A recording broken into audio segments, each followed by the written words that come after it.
Um mundo enigmático, um estilo de vida bastante desconhecido, criaturas hoje inexistentes e pessoas que viveram por centenas de anos.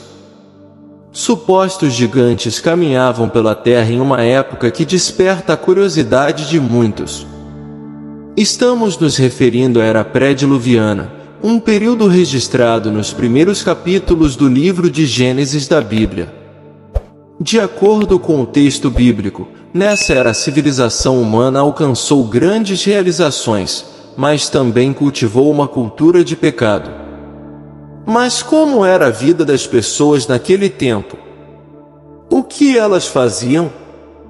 O que teria acontecido no mundo antes do grande dilúvio? É exatamente isso que discutiremos a partir de agora neste vídeo.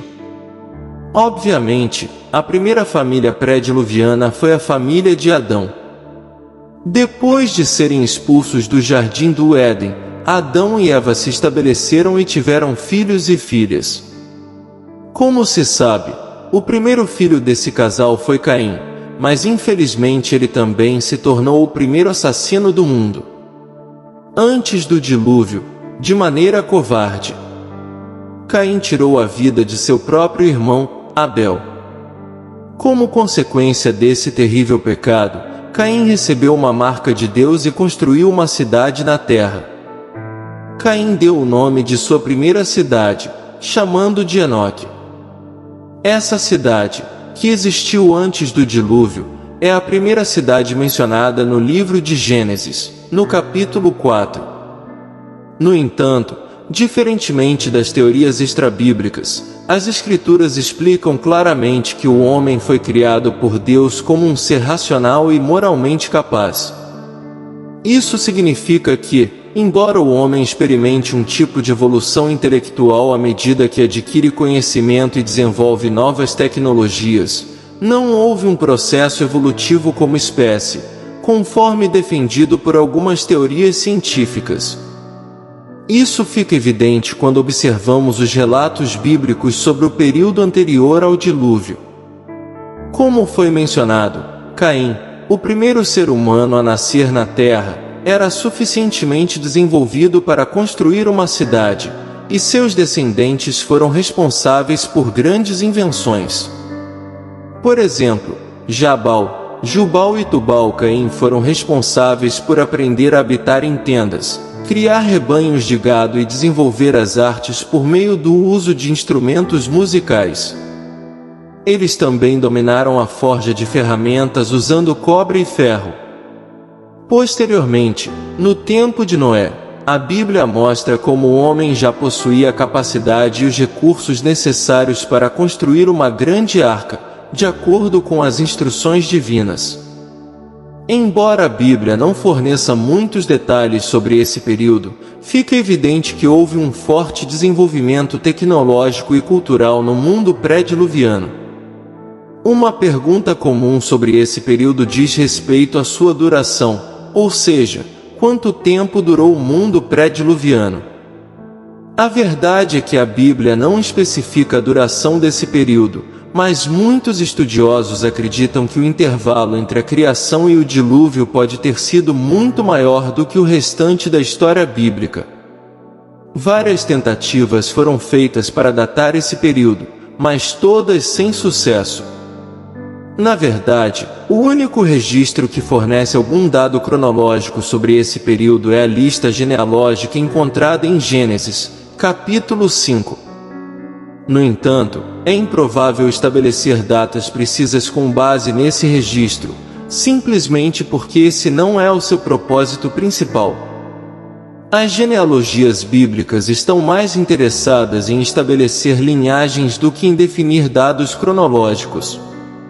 Além disso, algumas dessas listas genealógicas podem ser representativas e não exaustivas, ou seja, pode haver lacunas propositais nessas listas para destacar os indivíduos que tiveram relevância na história bíblica. Nas listas genealógicas representativas, quando é dito que um indivíduo gerou outro, isso significa que o primeiro indivíduo é o ancestral do segundo, e não necessariamente seu pai. Isso também ocorre em outras genealogias bíblicas, e muitos estudiosos acreditam que não é totalmente impossível que isso tenha acontecido na lista genealógica pré-diluviana em Gênesis 5.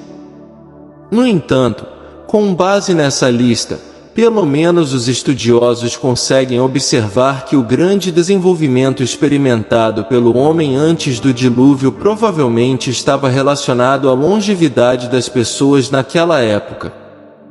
Naquele tempo, havia apenas um idioma e Deus permitiu que os seres humanos vivessem centenas de anos. Isso certamente desempenhou um papel fundamental no crescimento tecnológico daquele período e na transmissão de informações.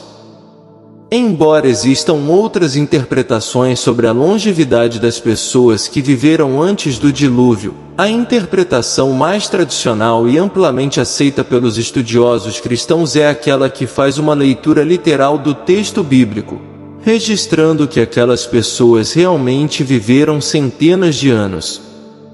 Aqui, obviamente, estou considerando esse tipo de interpretação. No entanto, se há algo que marcou o período pré-diluviano, certamente foi o pecado. A Bíblia afirma que o estilo de vida pecaminoso adotado por Caim rapidamente se espalhou pelo mundo pré-diluviano. Por exemplo, Lameque, um descendente de Caim, foi o primeiro a praticar a poligamia, além de ser um assassino duplo que se orgulhava de sua crueldade, como lemos em Gênesis, capítulo 4, versículos 18 a 24. O próprio Caim, depois de matar Abel, não apenas não se arrependeu, mas também considerou injusto o castigo divino sobre ele. No livro de Gênesis, capítulo 6, a Bíblia menciona que, no período pré-diluviano, os filhos de Deus se relacionaram com as filhas dos homens. Alguns intérpretes defendem a ideia de que isso se refere a uma mistura entre seres espirituais e humanos, ou seja, supostamente, anjos caídos tiveram relações com mulheres na terra. No entanto, a maioria dos estudiosos concorda que a interpretação mais adequada ao texto bíblico é aquela que sugere que essa mistura se refere, na verdade, à degeneração humana promovida pelos relacionamentos entre pessoas piedosas e pessoas ímpias. Rapidamente, a impiedade prevaleceu e caracterizou aquela civilização. Isso significa que, naquela época, a linhagem piedosa de Sete foi o ramo da humanidade que preservou o conhecimento de Deus. No entanto, ao longo do tempo, essa linhagem se misturou com a linhagem ímpia de Caim, e a depravação espiritual alcançou um limite intolerável. Foi dessa mistura que surgiram os Nefins, homens valentes e de grande fama na antiguidade. Apesar disso, no período pré-diluviano, também havia pessoas que verdadeiramente se comprometiam com o Senhor. Abel, por exemplo, foi o primeiro mártir e continuou sendo lembrado como um exemplo de fé, mesmo nos tempos do Novo Testamento. Enoque foi outra pessoa que desfrutou de uma conexão íntima com Deus, chegando ao ponto de ser transportado para não experimentar a morte. Durante esse período, Noé nasceu, cresceu e se desenvolveu como um homem. No entanto, a Bíblia relata que nos anos finais do período pré-diluviano, Noé se destacou como uma exceção, mantendo-se fiel ao Senhor. O texto bíblico menciona que a família de Noé foi a única poupada, quando Deus decidiu que a depravação generalizada daquela civilização era intolerável. Assim, o período chegou ao fim com o desencadeamento da ira divina e a destruição da terra. A situação era tão problemática e a maldade atingiu proporções tão alarmantes que o autor bíblico registra o descontentamento de Deus com a humanidade através do arrependimento, indicando que ele se arrependeu de ter criado o homem. No Novo Testamento, o apóstolo Pedro descreve o fim da era pré-diluviana da seguinte forma: por meio dessas coisas, o mundo daquela época foi destruído pelas águas do dilúvio. Tudo o que ocorreu naquele tempo serve como um alerta para nós, porque o próprio Senhor Jesus Cristo afirmou que nos últimos dias da presente era, o estilo de vida pré-diluviano se repetirá. Cada pessoa viverá de acordo com sua própria vontade e desejos, entregando-se a banquetes, festas e relacionamentos, mas todos estarão tão ocupados que não responderão ao chamado de Deus ao arrependimento. Assim como aconteceu com a geração pré-diluviana, as pessoas só perceberão a realidade quando o juízo de Deus for derramado, sem chance de voltar atrás. Jesus ilustrou esse momento ao comparar com o tempo pré-diluviano, quando os ímpios foram levados pelas águas do dilúvio. Nos últimos dias, os impenitentes também serão levados por esse juízo divino. Agora, compartilhe nos comentários o que você pensa sobre o mundo pré-diluviano e, se você gostou deste vídeo, inscreva-se no canal, caso ainda não tenha feito. Até a próxima, se Deus permitir.